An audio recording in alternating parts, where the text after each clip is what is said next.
Hai, halo, jumpa lagi dengan Ibu masih di pembelajaran sejarah, yaitu sejarah wajib. Oke, seperti yang kamu lihat di slide Ibu, kita akan membahas tentang kebudayaan zaman logam di Indonesia. Di pertemuan sebelumnya kita membahas tentang kebudayaan pada zaman Neolitikum atau zaman yang terbaru. Oke, kita bahas zaman logam. Untuk ciri-ciri zaman logam adalah jika masyarakat prasejarah yang hidup di Nusantara saat itu telah mengenal budaya logam sejak kedatangan bangsa Proto-Melayu dan juga Deutero-Melayu. Bangsa pertama yang datang berasal dari Yunan, Cina Selatan ya. Setelah itu gelombang kedua datang dari Dongson atau kota kuno di Tonkin atau Vietnam. Untuk kebudayaan zaman logam di Indonesia sendiri ini mulai berkembang setelah kedatangan bangsa Dongson dari Vietnam. Oke, yang perlu diketahui jika kebudayaan logam ini sendiri berkembang lebih pesat dibandingkan bangsa yang datang sebelumnya yang berasal dari Yunan, karena bangsa yang berasal dari Yunan atau suku Proto-Melayu itu masih membawa kebudayaan kapak-kapak yang terbuat dari batu, sedangkan kebudayaan Dongson itu sudah yang mengenal dengan teknik peleburan logam seperti itu. Oke, ada teknik meleburkan logam. Berbeda dengan menggunakan bahan batu yang harus dihaluskan, untuk menggunakan bahan logam ini harus untuk melakukan peleburan dahulu atau dipanaskan dahulu. Maka dari situ pada masa itu juga dikenal dengan zaman perundagian atau mahir dalam meleburkan logam. Dalam zaman logam di Indonesia terbagi menjadi 3, yaitu zaman logam perunggu, zaman logam tembaga, dan juga zaman logam besi. Dalam kebudayaan zaman logam ini ada 2 teknik untuk melakukan peleburan. Oke, kita bahas. Yang pertama itu teknik weave valve.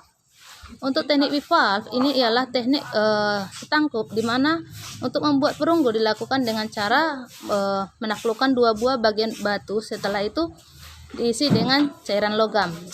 Oke, kamu lihat cara-caranya. Baru selanjutnya ada teknik etchire product.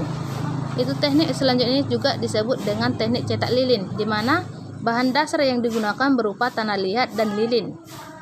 Cara-caranya kamu baca sendiri, nggak usah Ibu jelaskan karena cukup jelas, tidak ada bahasa-bahasa yang sulit dimengerti.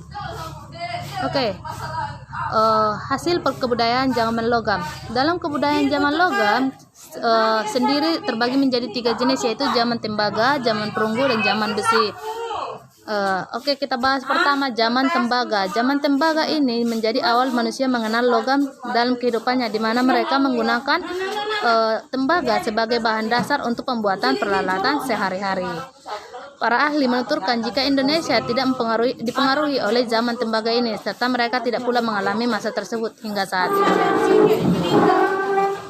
Oke, ada zaman perunggu. Kebudayaan zaman logam selanjutnya adalah munculnya zaman perunggu, di mana banyak manusia saat ini menggunakan perunggu sebagai bahan dasar untuk membuat peralatan yang terbuat dari perunggu. Ada beberapa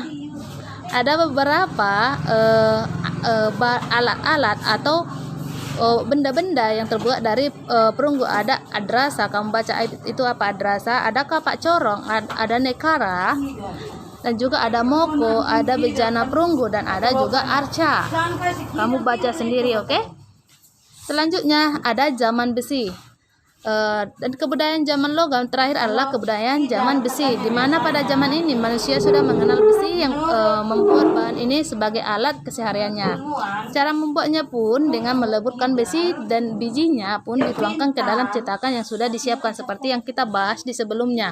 Ada 2 teknik peleburan besi dan tembaga.